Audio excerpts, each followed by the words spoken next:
So I took my first group of kids on trail, and what a fascinating time it turned out to be.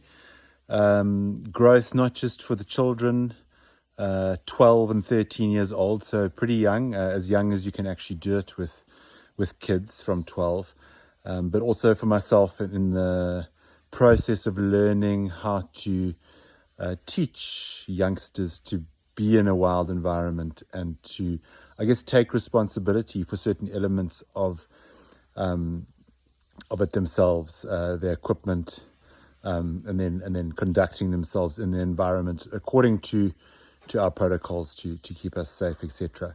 We headed out to the outpost as usual for a 3-day trail just after lunch and headed down the Luvuvu River. Not far. Always takes people a while to get used to their packs, etc. And with kids, I guess I was even a little bit more cautious with that. Our first break came very early on. We sat under a tree close to an old elephant carcass. It was just a few bones, the skull, the femur, and a few others had died some time ago. And I guess was quite an appropriate start in a way to be a bit overawed by its size and think about what kind of life it had maybe lived there. Wasn't really getting philosophical by that point. That happened a little bit later, and definitely by the end of the trail, a whole lot more philosophical. But it grew and developed as we went. And the first night, it was a family of 4. Well, so parents and twins, and then Ben, my son, joined us. So 3 kids and 2 guides. Myself, Claudia, guided it. And the first night, always revealing as to how much people have packed and the way they have planned in their own head how they're going to share the weight amongst them, the family, and the tent situation and the cooking situation, and everyone does it their own slight style. And I guess once one's done it for a very long time, you can become get into a groove and very efficient at that. And although the family is an outdoor family and had camped many times, I guess it's such a specialist thing, backpacking in a Big 5 environment, that it's difficult to prepare for perfectly your first time. So there were the usual, I wouldn't say nothing wrong whatsoever, but just the usual extended time frames of refilling water and putting tents up, taking them down.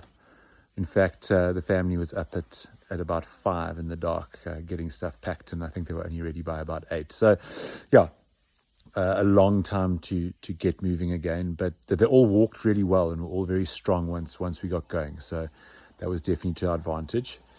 Day 2 is always the tough day through the mountains, past Lanaview, which always has everyone in awe. That view is just incredible into the valley, one of the most famous views in Kruger.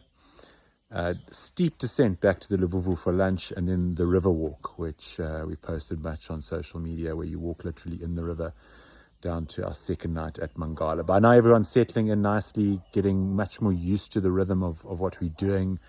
By the end of that first full day out in the bush. That night, full moon pretty much. I think the full moon was early the next morning. We actually watched the moon set again on the second morning at Mangala. And had some great elephant encounters leading up to camp and at camp itself. Lots of buffalo coming down to drink at the river. And that second night at Mangala gives you a beautiful view of the Luvuvu West floodplain and a lot more animal encounters than through the mountain section. Good night there. Lots of owls calling, and pack up a bit smoother the next day. It always happens. People get into the swing of things and manage their equipment better. Lots being learned by all the kids. They struggled a little bit on the long day, but I think that was a fantastic thing in terms of not testing them, but more showing them the reward of hanging in a bit longer and learning to manage a little bit of pain in the shoulders and tiredness. But they didn't complain once. You got to give absolute credit to all three of those kids. They got on and they really just, although maybe they weren't enjoying every single moment, that was for sure. There's no ways they enjoyed everything, but they were also having some great moments where you could see them enjoying themselves. The twins ran around the corner to photograph the moon setting on the second morning, which is a moment that really sticks with me, and just seeing the enthusiasm to go and do that.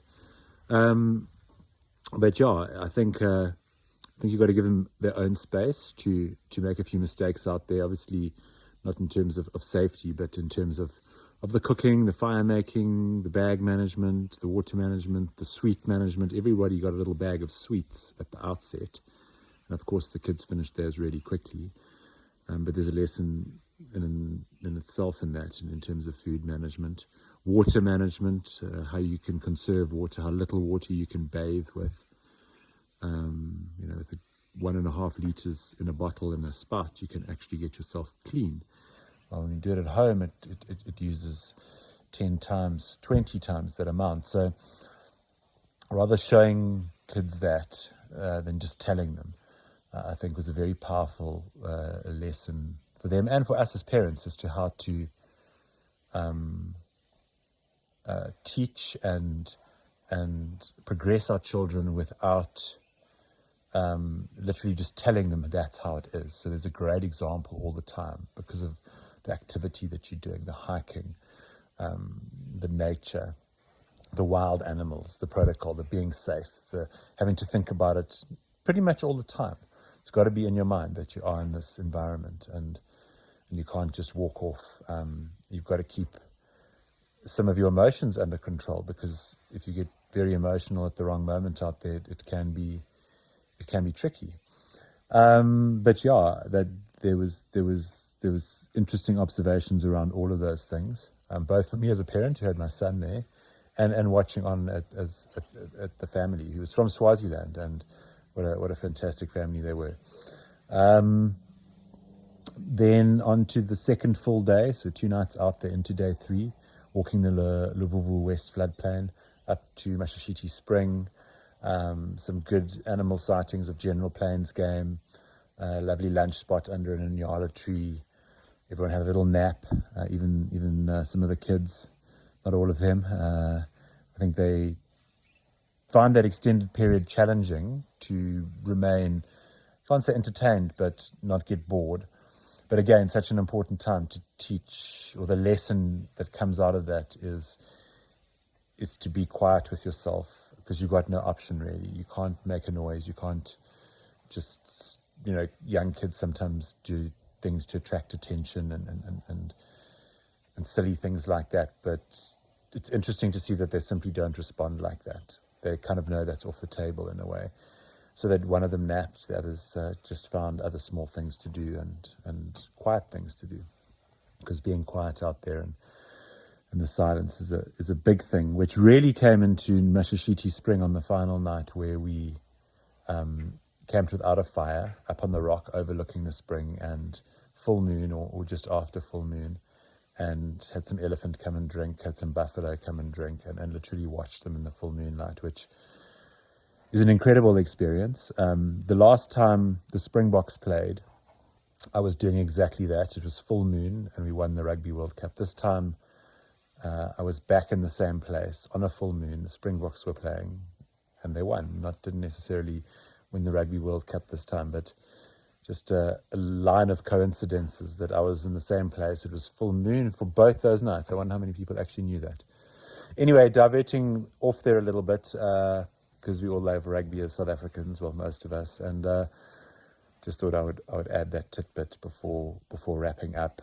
Final morning, we literally walked out and got picked up, quite an early pickup.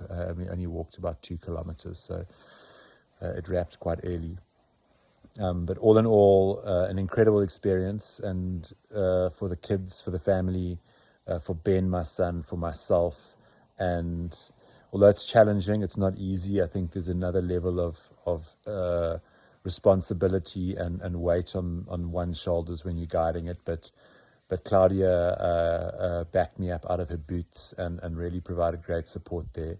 Ben grew up overnight and took a lot of responsibility for things that he doesn't necessarily do at home, boiling the water, cooking, and packing up his stuff and laying out the tent and all those sorts of things. So lots to think about for the future of the way in which kids come into Wildside and kids come into our trails as well as their parents. It'll be interesting to do it without the parents there and with the parents there.